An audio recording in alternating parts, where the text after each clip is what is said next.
I want to talk about getting started and making sure that you're setting yourself up for success. We're not jumping straight into the exercises immediately for a deliberate reason. When I'm taking on a new client and working through them with their fitness goals, there's a series of steps that I take them through, and I think it's really important for you to do the same thing. And the very first thing that I ask my clients is, what is your fitness goals?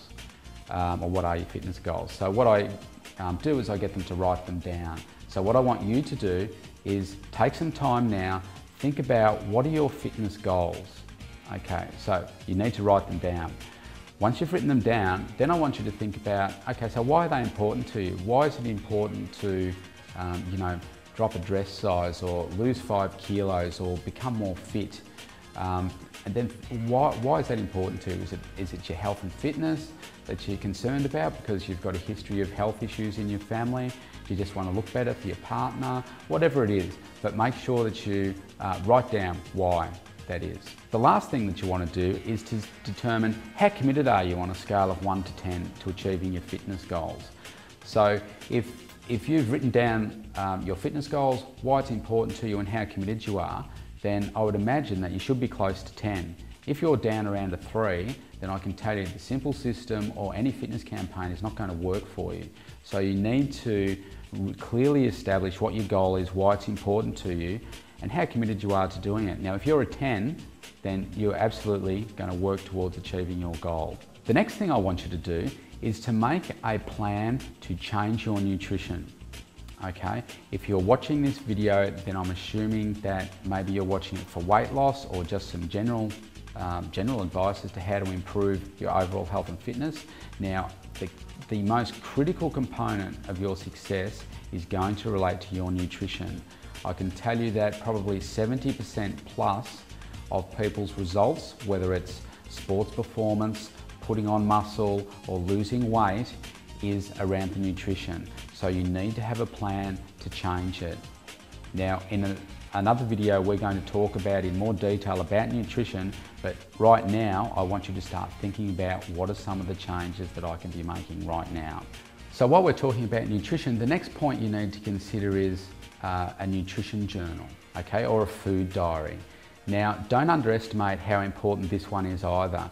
I mean, with my clients, I use this type of nutrition journal, and you'll see that pretty much every day looks the same. You've got your 6 meals laid out, and you've got your calories and everything laid out here. Now, I'm going to talk about calories and so forth in a subsequent video, but what you need to do is keep yourself accountable to what you're eating. So if you have a bad day, you still need to write it down. The important thing is that by writing it down, you keep yourself accountable, and while things are working or not working, you can go back and have a look at your journal and say, oh, okay, yeah, I can see I did really well this week because these are the things that I've eaten and I've stuck to my journal. Oh, this week wasn't so good. Oh, gee, look what I had. Yeah, I forgot I'd eaten that.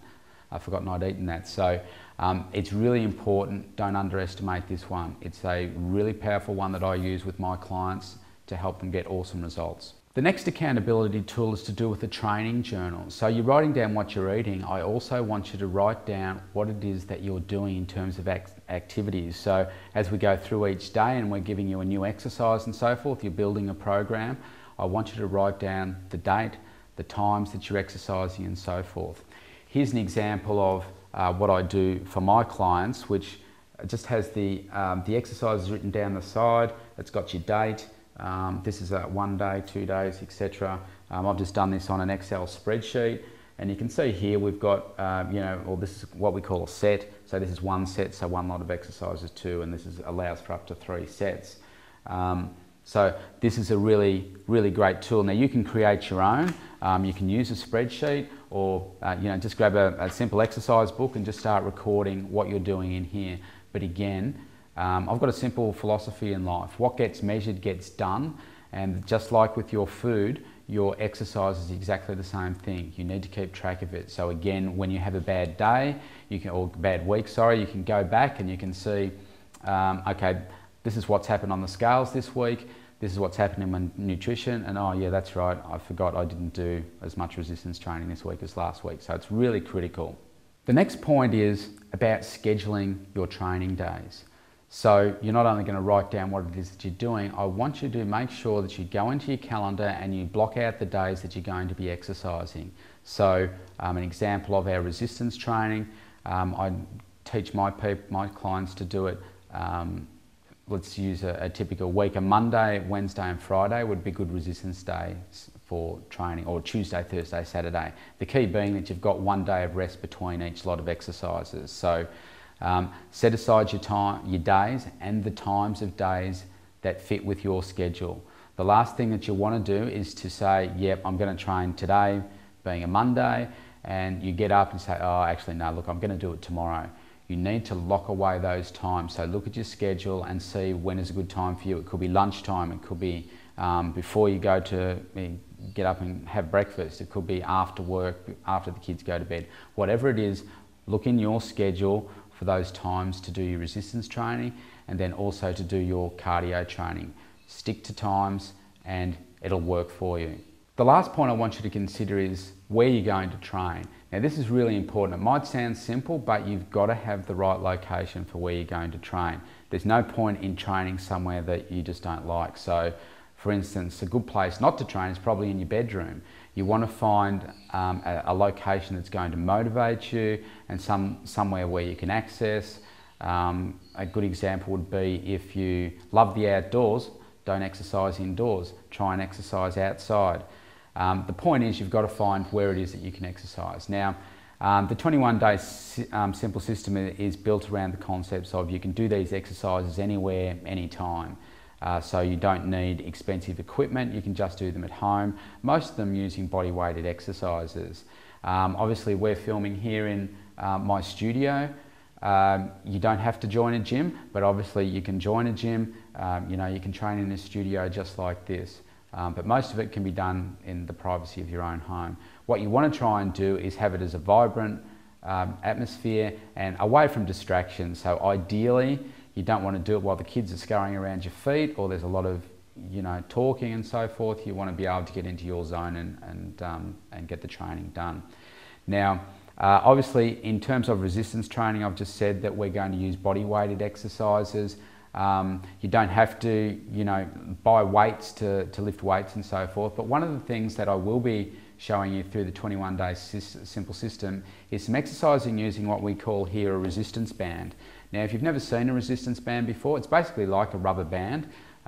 It's a piece of tubing. They come in different forms, so these are the ones that I prefer because they don't tear. And you can see that it's quite flexible, quite strong.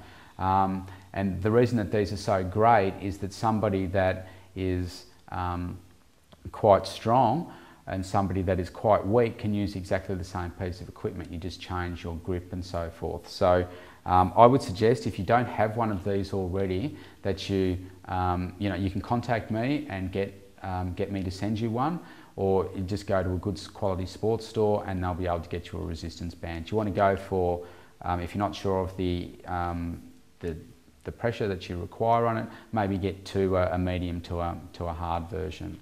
If you follow all those key components, then you're really setting yourself up for a great start and a successful program that you're going to have over these next 21 days.